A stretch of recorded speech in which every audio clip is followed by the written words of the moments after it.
नमस्कार दोस्तों, स्वागत है आप सभी का एग्ज़ाम कोडर पर। तो अभी दोस्तों आप सभी के लिए एक गुड न्यूज़ है जो कि है उत्तर प्रदेश पुलिस में कंप्यूटर ऑपरेटर की वैकेंसीज़ का नोटिफिकेशन जारी हो गया है ना। तो हम आज देखने वाले हैं उत्तर प्रदेश पुलिस में जो कंप्यूटर ऑपरेटर होते हैं उनकी क्या होती है, क्वालिफ़िकेशंस क्या होती है, और क्वालिफ़िकेशंस में खासकर ये देखने वाले हैं कि ओ लेवल के साथ और किसे एलिजिबल माना गया है, और इसके एग्ज़ाम पैटर्न को देखने वाले हैं, है ना। तो चलिए फिर स्टार्ट करते हैं। तो देखिए, सबसे पहले जो कि सबसे ज़्यादा मोटिवेशन वाली चीज़ है वो तो आपको सबसे पहले ही रख दी गई है, जो कि सैलरी है ना। क्योंकि देखिए मैक्सिमम स्टूडेंट का और मोस्ट ऑफ द पीपल यही सोचते हैं कि भाई देखो एक गवर्नमेंट जॉब होगी तो सैलरी तो अच्छी होगी, है ना। तो देखिए सबसे पहले क्या है, ये 25,000 रुपये यानी 25,500 से 81,000 और 100 रुपये, ये क्या है, ये आपका सैलरी है ना। और पे लेवल कौन सा यानी ग्रेड पे कौन सा है, तो ग्रेड पे है 2400 ग्रेड पे। और देखिए क्या है, सबसे पहले हम इसमें क्या देखने वाले हैं, सबसे पहले क्या देखने वाले हैं, किस कैटेगरी में कितनी वैकेंसीज हैं, है ना। तो सबसे पहले हम यही देखने वाले हैं। तो देखिए सबसे पहले क्या है, अनारक्षित यानी कि जनरल में कितनी है, तो 545 वैकेंसीज हैं, और ईडब्ल्यूएस में 134। देखिए अन्य पिछड़ा वर्ग यानी ओबीसी कैटेगरी में कितनी है, 364, है ना। और इसके बाद अनुसूचित जाति में 283, और अनुसूचित जनजाति में कितनी है, तो 26 है। देखिए टोटल कितनी है, 1352। ठीक ठाक वैकेंसी है, कोई दिक्कत नहीं है, बढ़िया, आप आराम से कर सकते हैं सभी। फिर देखिए क्या है इसमें, male and female both candidate are eligible, यानी कि दोनों अप्लाई कर सकते हैं, है ना। इसके बाद आगे देखते हैं क्या है। तो सबसे पहले देखते हैं कि इम्पॉर्टेंट डेट कौन कौन सी हैं, क्योंकि इम्पॉर्टेंट डेट तो सबसे इम्पॉर्टेंट है। तो देखिए आवेदन करने की तिथि जो है कब से स्टार्ट है, तो ये दोस्तों स्टार्ट हो गए हैं कब से, 16 यानी 16/12/25 यानी कि 16 दिसंबर से स्टार्ट हो गए हैं। और अंतिम तिथि क्या है, 15 जनवरी 2026। फिर देखिए शुल्क जमा करने की यानी कि फाइनल सबमिट या फ़ी पेमेंट की लास्ट डेट वही है जो कि आवेदन की है ना। इसके बाद देखिए समायोजन के लिए कुछ टाइम आपको दिया जाएगा, तो 15 से 18 यानी कि आपको करेक्शन के लिए विंडो ओपन की जाएगी। नेक्स्ट देखते हैं। तो नेक्स्ट इसमें क्या है, तो अब सबसे पहले देखिए सबको क्या है, ओटीआर करके ही जाना हो, क्योंकि देखिए अब सभी जितने भी वनडे एग्ज़ाम होते हैं तो ओटीआर इम्पॉर्टेंट हो गया, और ओटीआर अच्छा भी है ना। वन टाइम रजिस्ट्रेशन अच्छा भी है। फिर देखिए फ़ी पेमेंट क्या है यानी कि फ़ीस स्ट्रक्चर क्या है, तो देखिए सामान्य और ईडब्ल्यूएस यानी और ओबीसी इन सब के लिए कितना है, तो इन सब के लिए 500। देखिए जो हाँ अदर कैंडिडेट या सॉरी अदर स्टेट के जो कैंडिडेट हैं वो किस में काउंट होंगे, तो वो जनरल में काउंट होंगे, तो उनके लिए भी फीस कितना रहेगा, तो 500, है ना। अनुसूचित जाति और जनजाति के लिए कितना है, तो इन सभी के लिए 400 है ना। इसके बाद देखिए ये क्वालिफिकेशंस होती हैं, ये तो बिल्कुल सिंपल सी बात है। देखिए भारत का नागरिक होना चाहिए, ये तो छोड़ते हैं, इसे आगे चलते हैं। इसके बाद देखिए क्या है, तो अब सबसे पहले देखते हैं शैक्षिक योग्यता यानी कि क्या क्या मांग रखी है इसमें। तो देखिए सबसे पहले क्या है, सिंपल सी चीज़ है, मान्यता प्राप्त बोर्ड से इंटरमीडिएट परीक्षा भौतिक गणित विषयों से उत्तीर्ण होना चाहिए, यानी कि जो पीसीएम वाले हैं इंटर में, पीसीएम यानी फिजिक्स केमिस्ट्री मैथ वाले, वो आवेदन कर सकते हैं, है ना, बिल्कुल। और इसके बाद देखिए भारत सरकार के electronic accredited in computer and communication विभाग से कंप्यूटर में ओ लेवल, सबसे इम्पॉर्टेंट चीज़ है, ओ लेवल की परीक्षा या सरकार द्वारा उसके समक्ष मान्यता प्राप्त कोई अन्य परीक्षा उत्तीर्ण होना आवश्यक है ना। तो देखिए एक शासनादेश जारी हुआ था कब, 5 मई 2022 को। उस शासनादेश में देखते हैं कि क्या क्या और ओ लेवल के अलावा किसे किसे एलिजिबल माना गया है ना। तो हम एक मतलब एक सीक्वेंस से चलेंगे और इसे भी बाद में देखेंगे, है ना, कि ओ लेवल के साथ और कौन कौन से एलिजिबल होंगे। तो सबसे पहले देखते हैं, सिंपल सी चीज़ है ये, बिल्कुल आप ये बात याद रखिएगा कि अगर आप क्वालिफाई कर चुके हैं, है ना, तभी आप अप्लाई कर सकते हैं। अगर सोचें आप हम अपेयरिंग स्टूडेंट हैं तो अपेयरिंग बिल्कुल एलिजिबल नहीं है, ठीक है। इसके बाद देखिए अधिमानी अर्हताएं, ये आप देख सकते हैं नोटिफिकेशन में, एनसीसी वगैरह जो भी होता है उसे छोड़िए। फिर देखिए एज रिलैक्सेशन, तो एज रिलैक्सेशन में क्या है, 1/7/2025 को 18 वर्ष की आयु प्राप्त कर ली हो और 28 वर्ष से अधिक आयु ना हो। यानी कि देखो जो मिनिमम एज है वो कितनी है 18, और जो मैक्सिमम एज है वो कितनी है, तो वो है 28, है ना। ये मिनिमम और मैक्सिमम एज है। इसके बाद देखिए कुछ रिलैक्सेशन भी होता है, यानी कि कैटेगरी वाइज रिलैक्सेशन होते हैं, जनरल, ओबीसी और एससी एसटी, है ना। इसके बाद देखिए ये तो बिल्कुल सिंपल सी बात है कि अभ्यर्थी का चरित्र ऐसा होना चाहिए कि वह सरकारी सेवा में सेवायोजन के लिए सभी प्रकार के सभी प्रकार से उपयुक्त हो। ये तो बिल्कुल सिंपल सी बात है कि देखिए भाई यूपी पुलिस की है तो थोड़ा सा चरित्र तो बिल्कुल अच्छा होना चाहिए, है ना, केसेस वगैरह नहीं होने चाहिए। इसके बाद देखिए वैवाहिक स्थिति, इसमें क्या है, देखिए जो मतलब पुरुष हो तो उसकी एक से अधिक पत्नियां जीवित ना हो, यानी कि 2 बार विवाह ना किया हो, है ना। या फिर अगर 2 बार विवाह हो तो एक पत्नी पहले ही गुजर चुकी हो तब, है ना, ये कंडीशन है इसमें। और अगर ऐसा है तो फिर वो एलिजिबल नहीं है, ठीक है। अगर ऐसे आप कर भी देते हैं आवेदन तो आपके साथ मतलब कानूनी कार्रवाई भी बिल्कुल की जा सकती है। देखिए आप देख सकते हैं नोटिफिकेशन में, उसके विरुद्ध विधिक कार्यवाही की जा सकती है ना, तो आप बिल्कुल ऐसे नहीं कीजिएगा। इसके बाद देखिए शारीरिक स्वस्थता, ये तो वही है यूपी पुलिस के अकॉर्डिंग ही रहेगी। अब देखिए भर्ती की प्रक्रिया सबसे इम्पॉर्टेंट चीज़ है ना, तो यहाँ से आप थोड़ा सा ध्यान से देखेंगे तो सबसे पहले करना क्या है, देखिए सिंपल सी बात है, यहाँ पर दिया गया है आपका स्ट्रक्चर किसका, एग्ज़ाम पैटर्न का। तो देखो सामान्य ज्ञान में कितने क्वेश्चन रहेंगे, तो 40 क्वेश्चन रहेंगे और मैक्सिमम मार्क्स कितना रहेगा, तो 50 मार्क्स। ऐसे ही रीजनिंग की कितने, तो 40 क्वेश्चंस और 50 मार्क, है ना।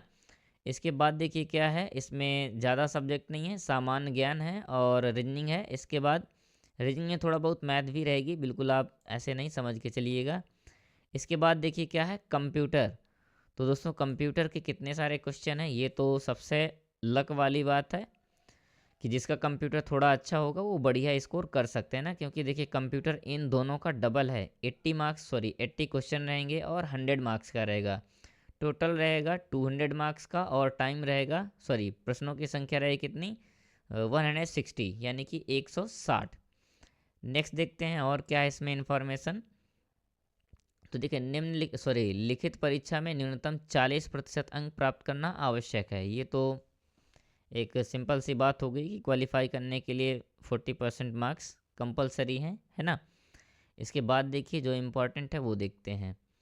तो देखिए सबसे इम्पोर्टेंट इसमें ये है कि लिखित परीक्षा का समय कितना रहेगा, यानी कि टाइम ड्यूरेशन आपको 2 घंटे दिया जाएगा, जिसमें टोटल नंबर ऑफ क्वेश्चंस रहेंगे 160, 160 क्वेश्चन और 2 घंटे टाइम, है ना।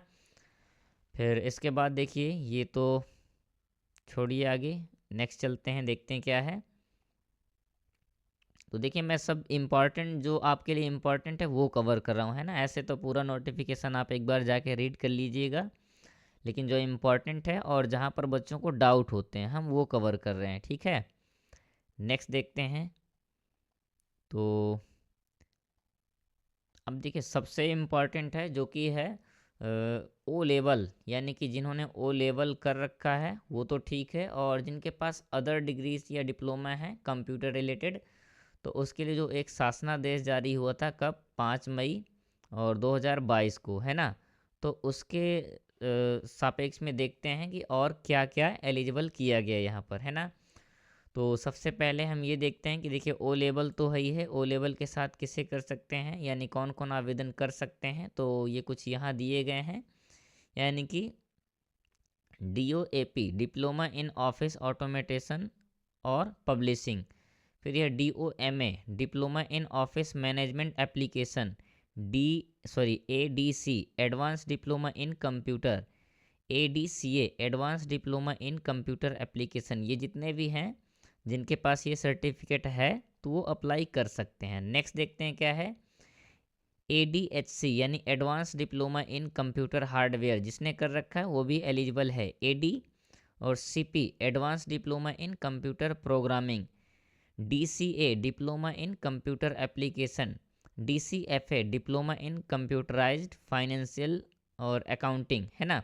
इसके बाद है DCS diploma in computer skills, DCTT यानी कि diploma in computer teacher training. Next क्या है, DIP diploma in programming, DSA diploma in information system audit. Next है DISM diploma in software management और DIT diploma in information technology. ऐसे ही MDCA है, MDCISM है, और ये जितने भी हैं आप थोड़ा सा एक बार रीड कर लीजिएगा, है ना। इसके बाद देखिए जो बच्चों का सबसे बड़ा डाउट है कौन सा, कि ओ लेवल के साथ क्या ITI कोपा वाले एलिजिबल हैं, यस या नो, है ना।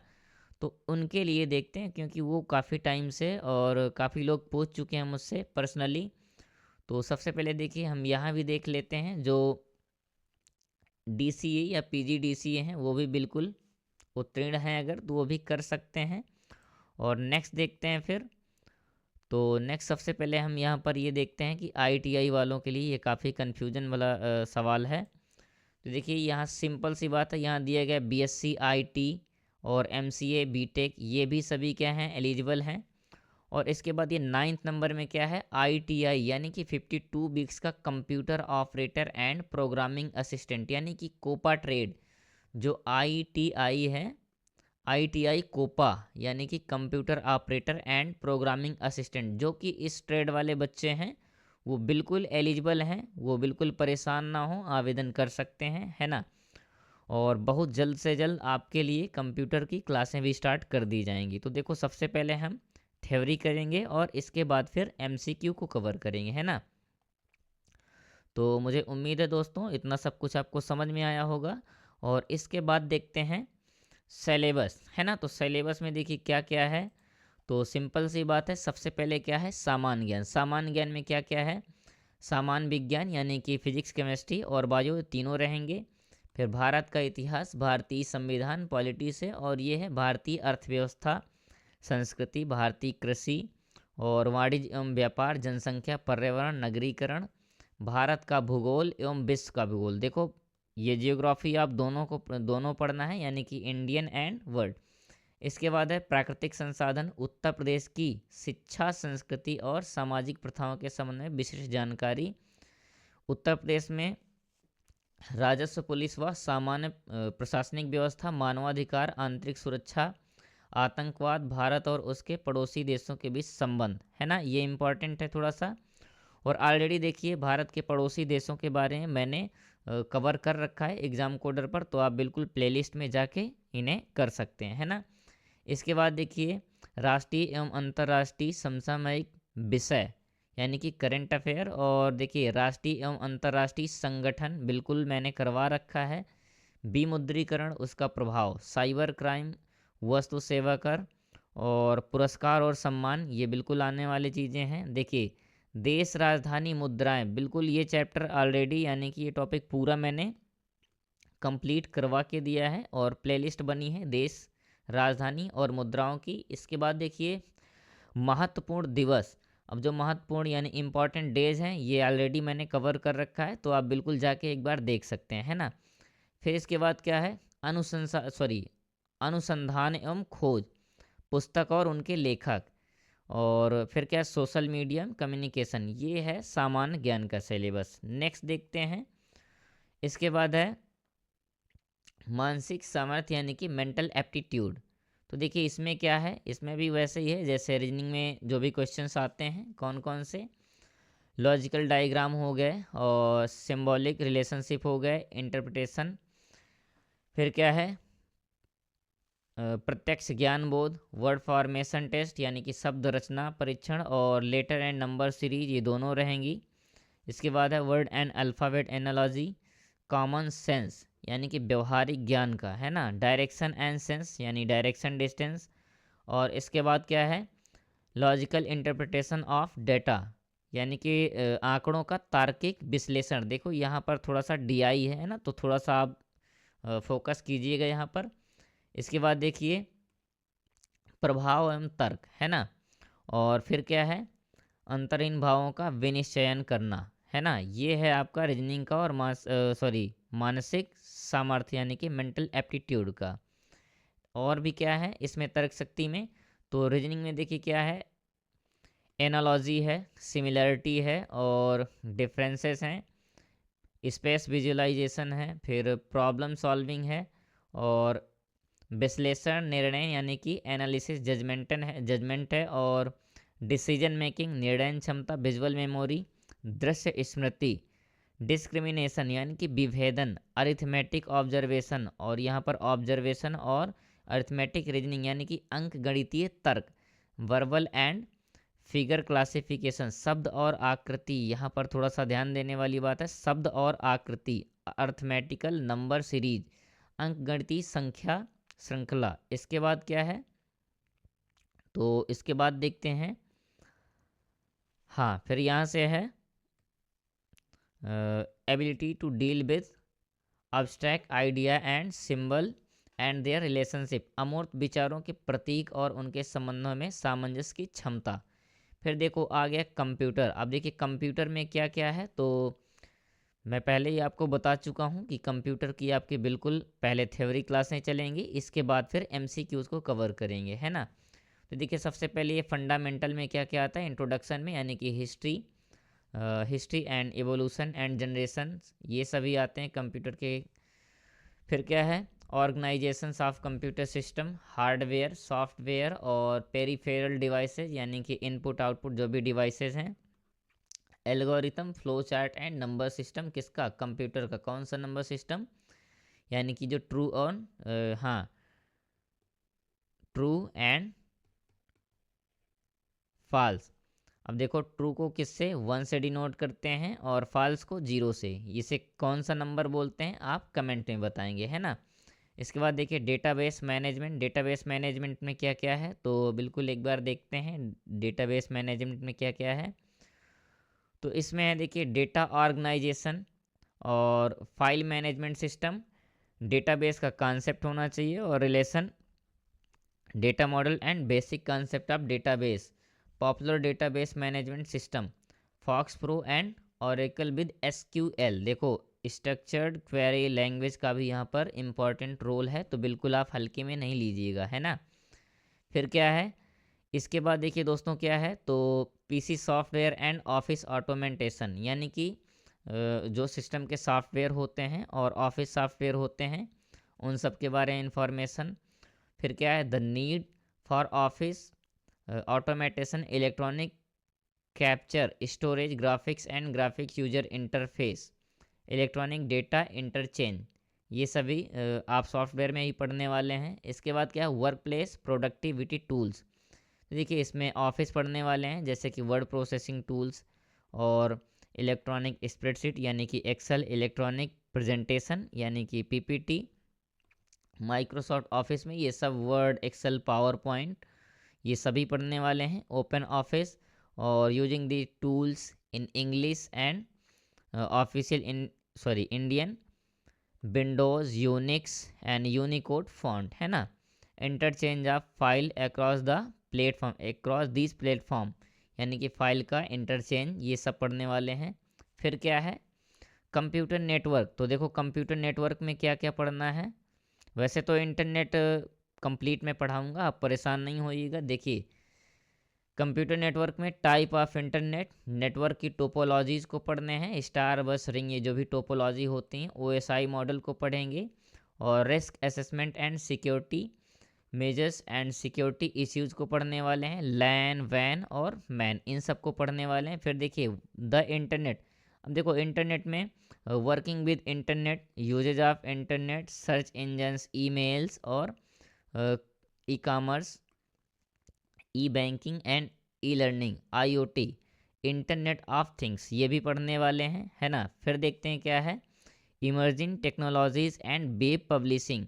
तो देखो यहाँ पर क्या है, आपको बहुत ज़्यादा डीप में नहीं जाना है, बट आपको इन सब के बारे में इंफॉर्मेशन ज़रूर लेना है, क्योंकि देखिए क्वेश्चन पेपर में आएंगे। जैसे कि यहाँ पर क्या है, एप्लीकेशन सॉफ्टवेयर और computer control devices, artificial intelligence के बारे में भी आपको पता होना चाहिए। मोबाइल कंप्यूटिंग और ग्रीन कंप्यूटिंग क्या है, ऑपरेटिंग सिस्टम है विंडोज़, यूनिक्स और लाइनक्स, है ना।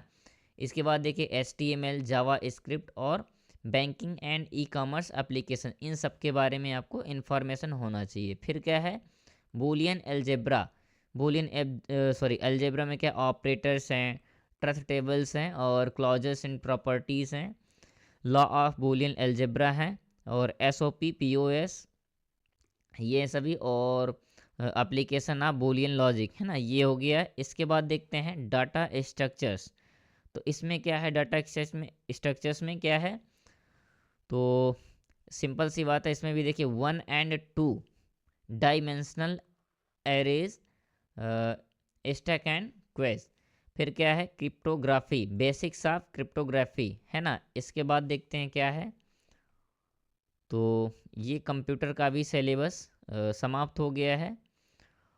और दोस्तों देखिए, मुझे उम्मीद है कि जो मैंने अभी आपको इन्फॉर्मेशन दी है ना, तो वो आपको समझ में आई होगी। और मुझे उम्मीद है कि वीडियो भी आपको पसंद आई होगी। तो दोस्तों अगर वीडियो पसंद आई हो तो प्लीज़ लाइक कीजिएगा, और हाँ, अगर चैनल में नए हो तो चैनल को सब्सक्राइब भी कीजिएगा, और दोस्तों के साथ वीडियो को शेयर ज़रूर कीजिएगा, जो कि UPP और UPSI, इन सब की जो भी कंपटीशन एग्ज़ाम की तैयारी कर रहे हो तो उनके साथ वीडियो को शेयर कीजिएगा।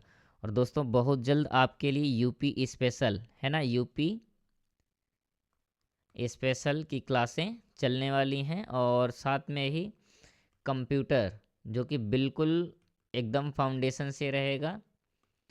कंप्यूटर का बेसिक पहले हम क्या करेंगे, थ्योरी पार्ट को कवर करेंगे, इसके बाद फिर थ्योरी के बाद MCQ को करेंगे, है ना।